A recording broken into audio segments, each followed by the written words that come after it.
ये वाला नियम है कि 2 ही संतान होनी चाहिए, क्या ये सही नियम है?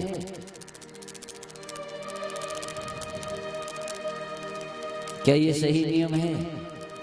हम सरकार की नीति का विरोध नहीं कर रहे, मगर हम तर्क की बात कर रहे हैं। एक तर्क इसमें दिया जाता है कि जब जनसंख्या वृद्धि होगी तो भूखमरी होगी और स्थान नहीं रहेगा। आप विचार करिए, आज से कुछ समय पहले द्वापर में ही जो यदुवंशी थे उनकी संख्या 56 करोड़ तो उन्हीं की संख्या थी। फिर चंद्रवंशी राजा भी तो थे, फिर पांडव कौरव इत्यादि अनेक अनेक राजा थे, तो कितनी जनसंख्या थी? उस समय तो किसी ने नहीं कहा कि भूखमरी आ गई, किसी ने नहीं कहा संसाधन कम हो गए। हमको लगता है ये जो विसंगतियां हैं ये केवल हिंदू धर्म पर ही, अब मुझे प्रकरण पूरा तो याद नहीं आ रहा कहाँ लिखा है, परंतु महाभारत में कहीं पर जिक्र आ रखा है, सनातनी माता कहने का अधिकार उसी को है जिसकी 10 संतानें हों। हाँ, सत्य बात है। नहीं, आजकल तो हम 2 हमारे 2, फिर धीरे धीरे सब यहाँ से गो। 10-12 संतान होती तो कोई तो पहाड़ में रहता, कोई तो घर में रहता, कोई तो पालता, परंतु महाराज नहीं, धीरे धीरे धीरे वंश के वंश समाप्त हो जाते हैं। इस भाव के चक्कर में पूरी कई वंश समाप्त हो गए महाराज। अब सरकार के नियम है, सरकार तो वोट की राजनीति करती है, परंतु ठीक है, हमने तो एक मन में बात थी वो बात कही। आत्मदेव भी दुखी हैं कि मुझे संतान नहीं है, और मेरी यदि संतान नहीं हुई तो फिर मुझे मुक्ति कैसे मिलेगी? मन में विचार करने लगे कि महाराज ऐसा है, यदि अब मुझे संतान नहीं मिली तो मैं प्राण त्याग दूंगा, क्योंकि वैसे भी मुक्ति तो होनी नहीं है, और जब मुक्ति होनी नहीं है तो फिर तो इसका मतलब मुझे प्राण त्याग देना चाहिए। एक दिन प्रातः उठे, रात भर नींद नहीं आई, खूब परेशान रहे आत्मदेव। प्रातः संध्या वंदन करके एक वन में चले गए। उस वन में जाकर एक तालाब है, उस तालाब के किनारे बैठ गए, कुछ जल पिया। जब उस तालाब का जल पीते मन को शांति और सुकून मिलता था, परंतु अब इस बार नहीं मिला। उसी के नीचे बैठकर सोचने लगे, अब घर वापस जाकर क्या लाभ है? आज मैं इसी तालाब में डूबकर अपने इस शरीर को, अपनी इस देह का त्याग कर दूंगा, क्योंकि अब क्या लाभ इस शरीर का, इसको धारण करके क्या लाभ?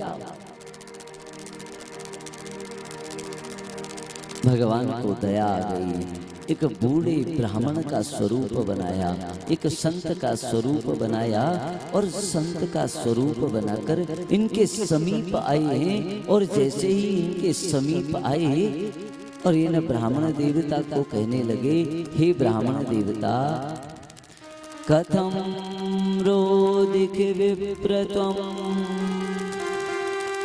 काते चिंता बलीयसी वदत्वं सत्वरं मह्यं स्वस्य दुःखस्य कारणम्। कहा, ब्राह्मण देवता, एक बात बताओ, इस निर्जन वन में बैठे हो, कथम रोदिख विप्रत्वम्, क्यों रो रहे हो? कारण क्या है? क्योंकि ब्राह्मण विद्वान ये अकारण तो विलाप कर नहीं सकते, अकारण तो रो नहीं सकते। कारण क्या रहा? और काते चिंता बलीयसी, ऐसी कौन सी चिंता तुमको खाई जा रही है जिसके कारण तुम परेशान होकर इस वन में बैठे हो? और वदत्वं सत्वरं मह्यं स्वस्य दुःखस्य कारणम, अपने दुख का सत्य कारण मुझे बताओ, और यदि संभव रहा तो शायद नहीं। ऐसा ही मनुष्य अपने जीवन में इतना धर्म जमा कर ले कि फिर संतान के पिंडदान की आवश्यकता पड़े ही नहीं। अपने स्वयं के कर्मों से भी तो मुक्त हुआ जा सकता है। इसलिए हे आत्मदेव, कहां तुम इतनी चिंता में पड़े हो। अनन्य ममता विष्णु हो, ममता प्रेम संगता, ये जितनी तुमने ये अपना भाव संतान संसार इत्यादि में लगा रखा है, यदि मनुष्य इतना भाव भगवान में लगा ले तो फिर कल्याण हो जाएगा। कल्याण इसलिए नहीं होता कि कल्याण हम चाहते नहीं है, कल्याण इसलिए नहीं होता कि कल्याण कठिन है, उसका कारण है हम कल्याण चाहते ही नहीं। नित्य प्रति कथा श्रवण करते हैं और उस कथा की बाकी तो बहुत सारी बातों को अगर मान भी लें तो एक बात नहीं मानते, मोह नहीं त्याग पाते हैं। और संसार में बंधन का कारण केवल मोह है। नरक के द्वार तक जो ले जाता है वो केवल मोह है और कोई नहीं ले जाता। संसार का मोह, धन का मोह, नाम का मोह, संपत्ति का मोह, व्यवसाय का मोह, अनेक अनेक मोह हैं जो हमको नरक की ओर ले जाता है। इसलिए हे आत्मदेव, ये चिंता करने की आवश्यकता तो है ही नहीं। अब आत्मदेव मन ही मन सोचने लगे, इन बाबा लोगों के साथ यही तो एक समस्या है।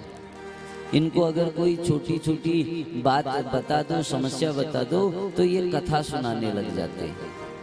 हे महाराज, मैं आपसे कह रहा हूं कि मेरी कोई संतान नहीं है और आप मुझे संतान नहीं होने का लाभ बता रहे हैं। मुझे तो संतान प्राप्ति का वरदान दीजिए। और यदि आपने वरदान नहीं दिया तो ये निश्चित बात है, आज आपके चरणों में ही अपने शीश को पटक कर इस देह का त्याग कर दूंगा। मैं इसको धारणा नहीं करूंगा। फिर बहुत मनाया। भगवान ने कहा, हम तो देख रहे हैं कि तुम्हारे नसीब में तो 7 जन्मों तक संतान नहीं है। नहीं माने आत्मदेव, और आत्मदेव जब नहीं माने, भगवान ने एक फल दिया। कहा, इस फल को लेकर जाओ और अपनी पत्नी से कहना इस फल को खाकर 9 माह तक धर्म पूर्वक जीवन व्यतीत करे, कथा श्रवण करे, भगवान के नाम का जप करे और धर्म का पालन करे, तो जो संतान पैदा होगी वो आपका जो पुत्र होगा वो धर्मवान होगा। पंडित जी फल लेकर गए, फल लेकर घर गए, पत्नी को दिया। पत्नी से कहा कि हे देवी, ये फल लाया हूं, संत ने दिया है, अवश्य संतान मिलेगी, आप ग्रहण कर लो। पत्नी सोचने लगी, वो धुंधली सोच रही है, ये मेरे पति फल ले आए और अब इस फल को मैं खाऊंगी, और जब मैं खाऊंगी तो मुझे गर्व होगा, और जब मैं गर्व को धारण करूंगी तो बड़ा कष्ट भी तो होगा। ये नहीं खाना, वो नहीं खाना, अनेक नियम हो जाएंगे। और फिर मन ही मन सोचने लगी, मानो अगर कभी नगर में चोर आ गए तो बाकी सब लोग तो भाग जाएंगे, मैं कैसे भागूं। ये विचार कर ही रही थी, उसी समय इसकी एक बहन है, वो बहन वहां पर आई और कहने लगी कि हे धुंधली, तुम इतना विचार क्यों कर रही हो, क्या समस्या है, क्या परेशानी। इसने कहा, देखो बहन, ऐसा है, हमारे पतिदेव आज कहीं गए थे, एक फल ले आए हैं और कह रहे हैं इसको खा लो, इससे गर्भ ठहरेगा। मुझे तो गर्भ का जो कष्ट है वो सहन ही नहीं हो सकता मेरे से। बहन ने कहा, इतनी छोटी समस्या है, इतना दुखी हो रही हो, क्यों चिंता कर रही हो। मुझे भी पुत्र का जन्म होने वाला है, चिंता न कर। मेरा जब मेरी संतान उसको उसको ये मालूम ही नहीं होता कि कब वो इस संसार के बंधनों में घिर गया और कब भगवान की भक्ति को भूलकर सांसारिक मनुष्य बन गया है। मैं कब बना संसारी, मुझे होश ना था। मैं कब बना संसारी, मुझे होश ना था। हो मेरा निर्मल निर्मल मन था, कोई दोष ना था। मेरा निर्मल निर्मल मन था, कोई दोष ना था। मैं कब बना संसारी, मुझे होश ना था। मैं कब बना संसारी, मुझे होश ना था। मेरा निर्मल निर्मल मन था, कोई दोष ना था। मेरा निर्मल निर्मल मन था, कोई दोष ना था।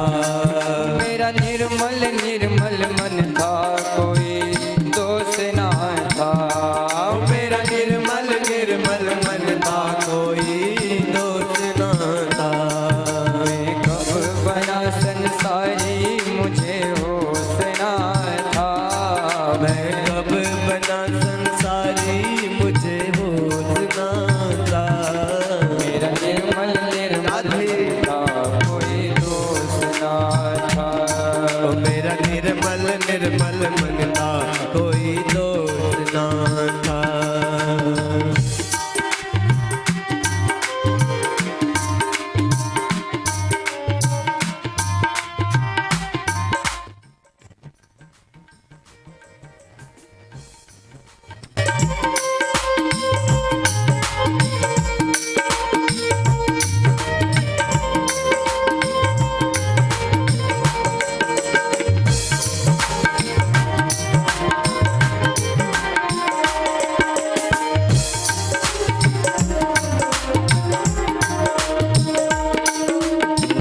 जैसे मुझे ज्ञात हुआ, मन उलझाया है। जैसे मुझे ज्ञात हुआ, मन उलझाया है। ओ जैसे मुझे ज्ञात हुआ, मन उलझाया है। जैसे मुझे ज्ञात हुआ, मन उलझाया है। माया ने कैसा कैसा रंग दिखाया है। माया ने कैसा कैसा रंग दिखाया है। ओ परम पिता का कभी ध्यान ना लगाया है। ओ परम पिता का कभी जान ना लगाया है। माया में लुभाया मन, नाम नहीं गाया है। माया में लुभाया मन, नाम नहीं गाया है। वादा सारा, मैं वादा सारा भूला, मुझे होश ना था। मैं वादा सारा भूला, मुझे होश ना था। मेरा निर्मल निर्मल मन था, कोई दोष ना था। ओ मेरा निर्मल निर्मल मन था, कोई दोष ना था।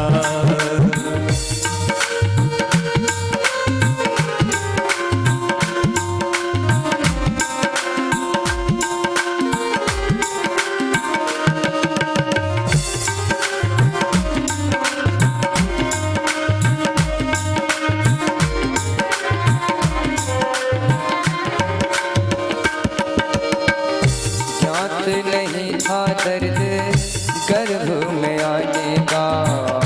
याद नहीं था दर्द गर्भ में आने का। ज्ञात नहीं था दर्द गर्भ में आने का। याद नहीं था दर्द गर्भ में आने का। ओ याद रहा न कुछ कष्ट उठाने का। याद रहा ना कुछ कष्ट क्या मृत्यु के बाद इसमें से कोई हमारे काम आएगा? कई मन में सोचते होंगे पुत्र श्राद्ध तो करता है, और कैसा श्राद्ध होता है महाराज, उसकी स्थितियां देख लीजिए स्वयं। पुत्र को कहां श्राद्ध करने का समय है? और श्राद्ध है तो श्राद्ध की विधि नहीं है।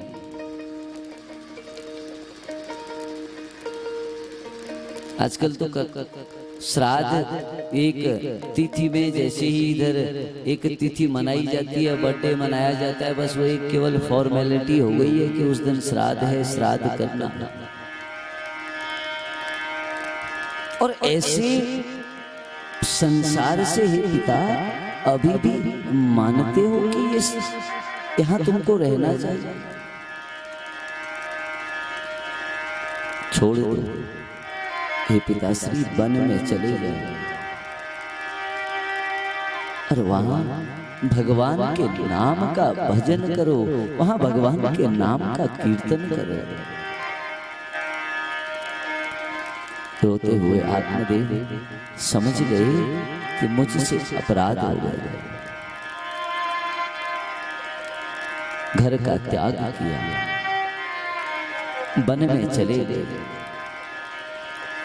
वहां दसम स्कंद का पाठ किया है, श्रीमद् भागवत महापुराण, और पाठ करते करते परम धाम को प्राप्त किया। और इधर घर की स्थितियों को देखिए, जब से पिता की मृत्यु हो गई है, ये धुंधकारी और निडर हो गया महाराज। पहले तो कुछ भय कर भी लेता था पिता का, परंतु अब नहीं। माता को मारता है, पीटता है, कहता है धन लेकर आओ, मुझे धन की जरूरत है। माँ कहती है पुत्र, मैं भला कहां से तुझे धन लाकर दूं? जितना धन है वो तो तूने सब बर्बाद कर दिया। मारता है, पीटता है। एक रात माँ इतनी कष्ट में है, इतनी पीड़ा में है कि समीप एक कुआं बना हुआ है, उस कुएं में डूबकर अपने प्राणों का त्याग कर दिया माँ ने। अब तो ये धुंधकारी और आ जाता। धुंधली की भी मृत्यु हो गई और आत्मदेव वन को चले गए, तो गोकर्ण महाराज ने भी घर का त्याग कर दिया। अब तो वैश्याओं को घर में लाता है, चोरी करता है। एक दिन राजा के महल में चोरी कर ली, खूब सारा धन लेकर आया है, उन वैश्याओं को दिया है धन। उन्होंने पूछा कहां से लेकर आए इतना धन एक साथ? कहा नहीं, मैं राजा के महल से धन लेकर आया हूं। अब कई दिनों की चिंता समाप्त हो गई, तुम चिंतित न हो, तुम परेशान न हो। वैसे ही रात को सोचने लगी, ये राजा के घर से धन लेकर आया है, राजा के महल से चोरी करके आया है, तो एक समय तो पक्का ऐसा आएगा कि राजा को मालूम हो जाएगा, ज्ञात हो जाएगा कि चोरी किसने की।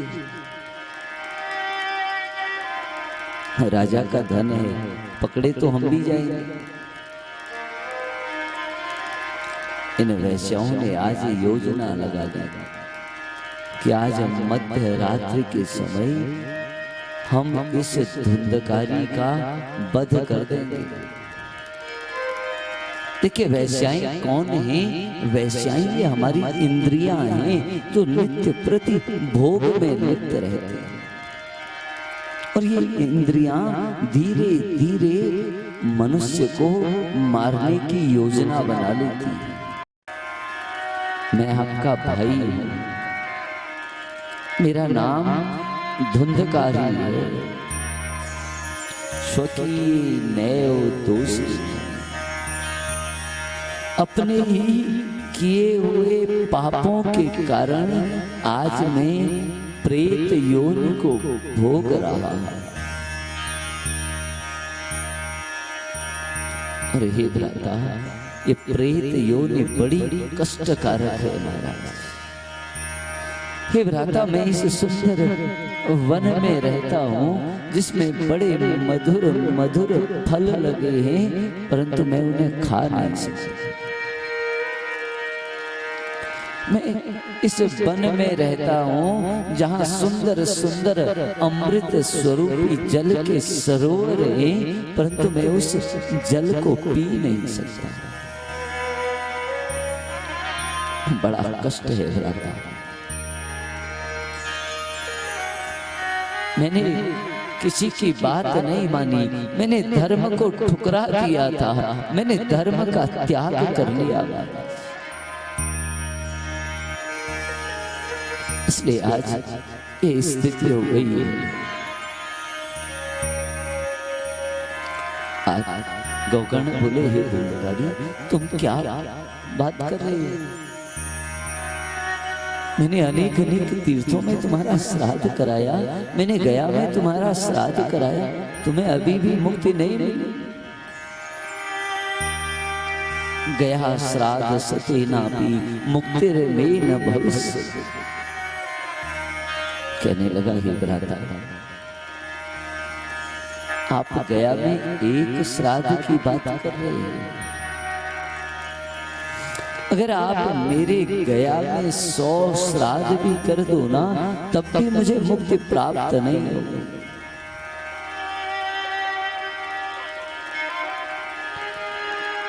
गरुड़ पुराण कहता है, गया में किसी का एक बार भी श्राद्ध हो जाए तो फिर वह मुक्त हो जाता है। और यहाँ धुंधकारी कह रहा है, अगर 100 श्राद्ध भी कर दो तो मुक्त नहीं होगा। देखिए, कर्म की सिद्धि होती है संकल्प से, और जो वहां गया में जाकर जो गोकर्ण महाराज संकल्प कर रहे हैं, उसमें तो धुंधकारी के पिता का नाम आत्मदेव कहा जा रहा है, जबकि आत्मदेव तो उनके पिता हैं ही नहीं। जब तक संकल्प पवित्र न हो जाए, शुद्ध न हो जाए, तब तक मनुष्य कितना यज्ञ दान कर ले, उसका लाभ ही नहीं। बिना संकल्प के दान का कोई फल प्राप्त नहीं होता। सकाम दान का, निष्काम दान का फल तो मिलता है। निष्काम और सकाम में अंतर, हमें कोई कष्ट है, कोई दुख है,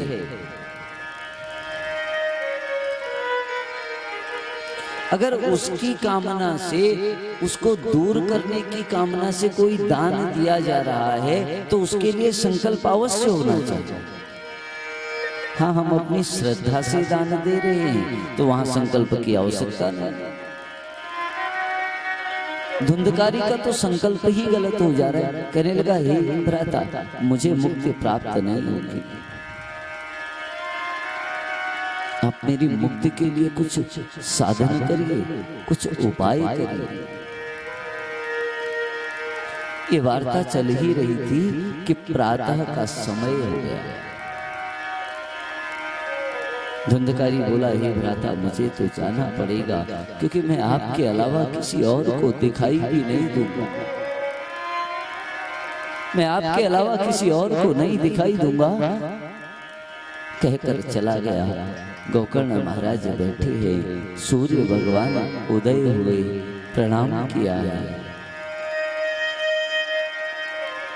कहा, हे नाथ, मैं अपने भाई की मुक्ति के लिए ऐसा कौन सा उपाय करूं जिससे वो प्रेत योनि से मुक्त हो जाए। भगवान ने कहा, श्रीमद् भागवतान मुक्ति ही सप्ताहम वाचनम कुरु।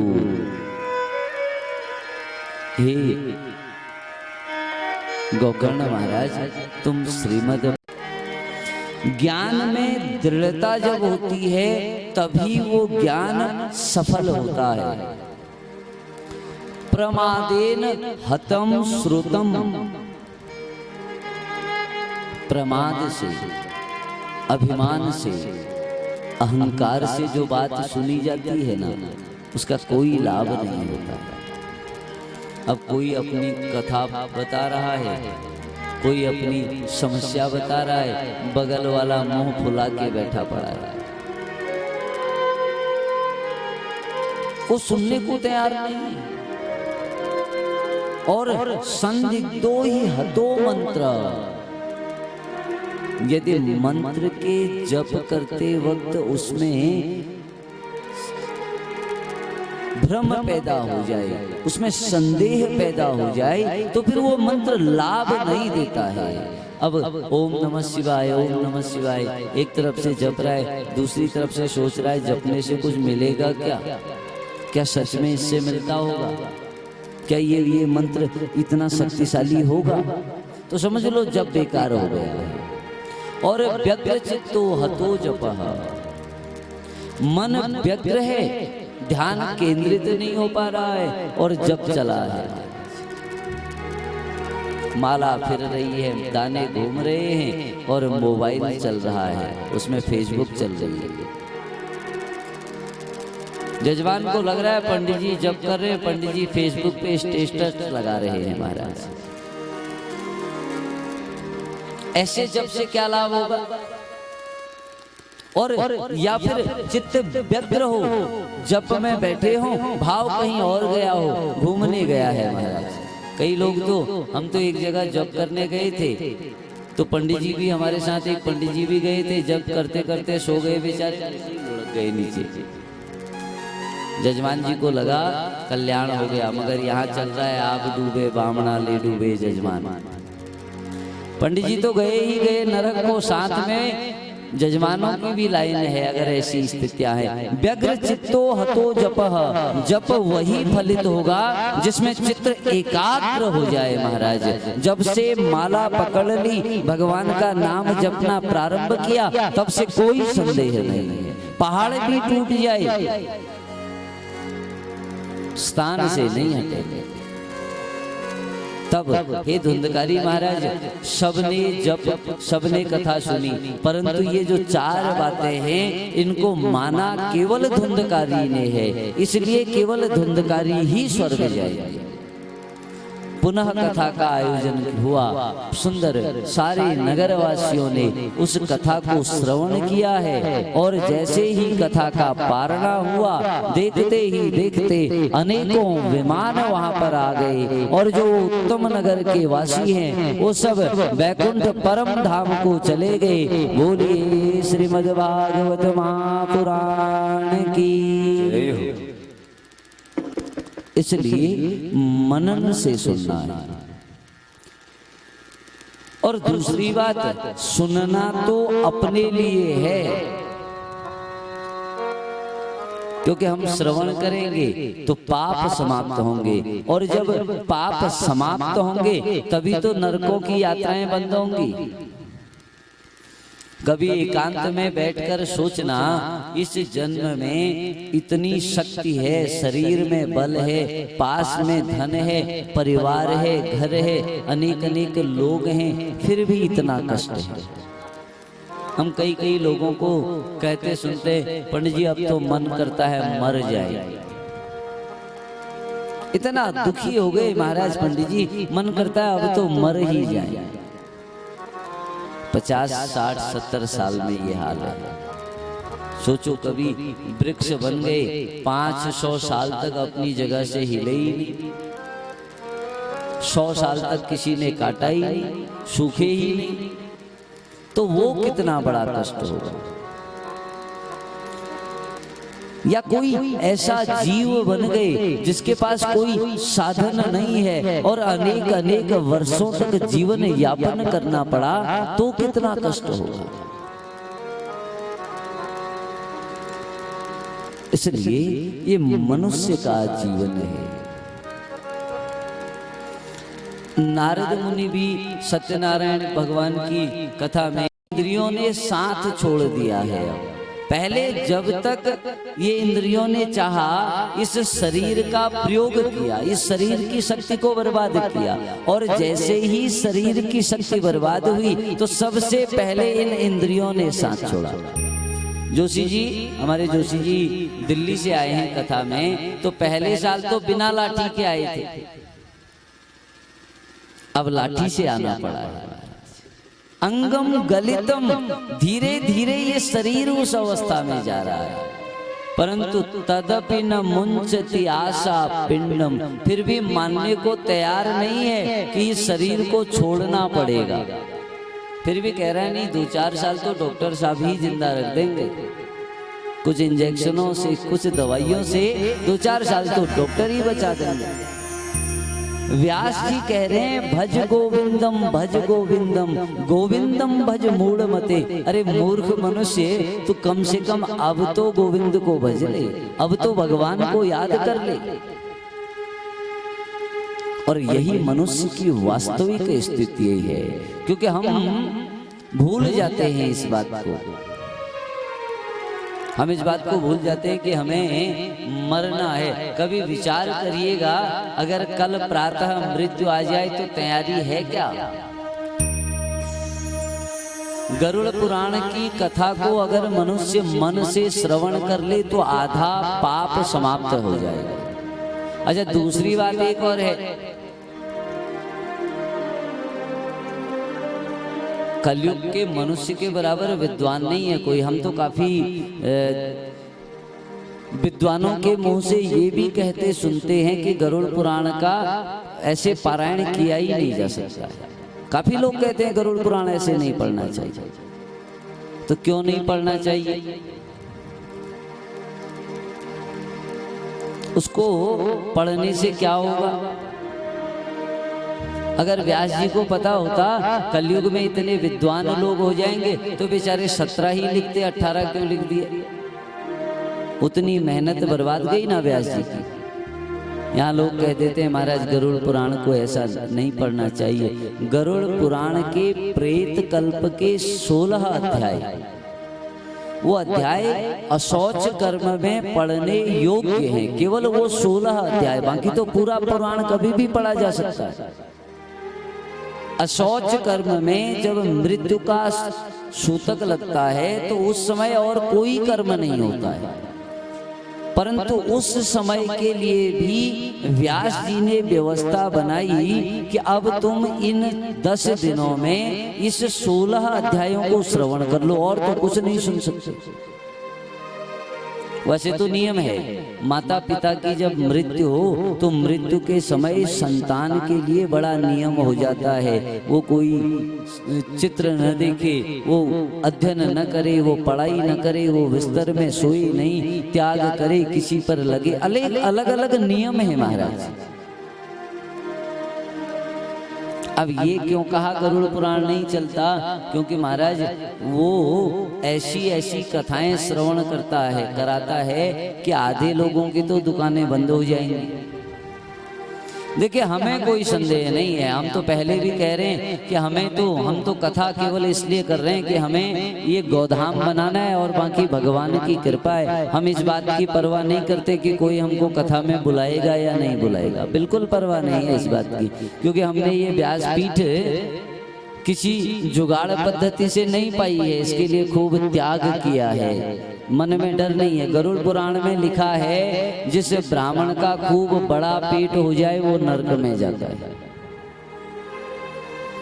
अब अगर सब इस कथा को सुनाने लगे तो आधे ब्राह्मणों का तो खाना पीना बंद हो जाएगा महाराज। और ब्राह्मण तो खूब लाल पीले, हमारे पहाड़ में तो जरा कम मिलते हैं, शहरों में चले जाओ खूब लाल पीले। और मैं काशी और यहाँ की तो बात सुनता हूँ, हमारे देव जी तो कह रहे हैं हमारे वहाँ तो चक्क पड़े हैं महाराज खा पी के। अच्छा, दूसरी बात गरुड़ पुराण लिखता है जिसके बाल झड़ जाए ना तो ये समझ लो पिछले साल जंगलों में आग लगाई है, पिछले जन्म में। हमारे यहाँ कहते हैं जिसके बाल झड़ गए वो सेठ हो गया। मन रखने के लिए गरुड़ पुराण ही वो ग्रंथ है जो मनुष्य को आभास कराता है कि ये पाप मत कर, जय जय राम। धर्म न दूसर सत्य समान। इसलिए मनुष्य को हमेशा उस सत्य की, और सत्य कौन है? सत्य कृष्ण सत्य है, जो था न कभी प्रारंभ हुआ, न उसका कभी मध्य हुआ, और न कभी उसका अंत हुआ। वही तो सत्य है। उस सत्य का मनुष्य यदि धारण कर ले उसको, तो फिर समझ लो उसको मुक्ति की प्राप्ति हो जाती है। और जितना मनुष्य भगवान की कथा को श्रवण करता है, उतना ही उसको भगवान से प्रेम होने लग जाता है।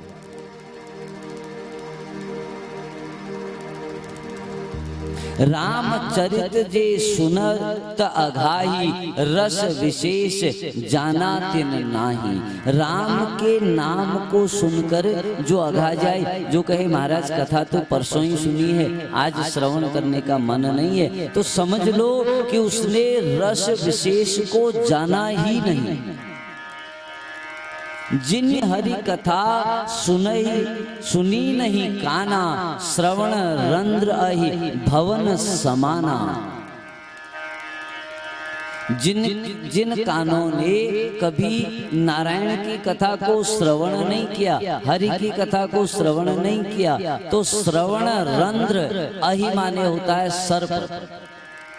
समझ लेना चाहिए, ये भगवान ने ये कान केवल सांप के बिल की तरह बना दिए, अगर इन कानों से भगवान का नाम नहीं सुनाते। 7 प्रश्न किए हैं ऋषियों ने सूत महाराज को। इन्हीं 7 प्रश्नों के उत्तर भागवत से दिए जाते हैं। पहला प्रश्न है, भगवान धर्म क्या है? क्या मंदिरों की परिक्रमा करना धर्म है? प्रातः 4 बजे उठकर स्नान करना धर्म है? या फिर करोड़ों की संपत्ति को दान करना धर्म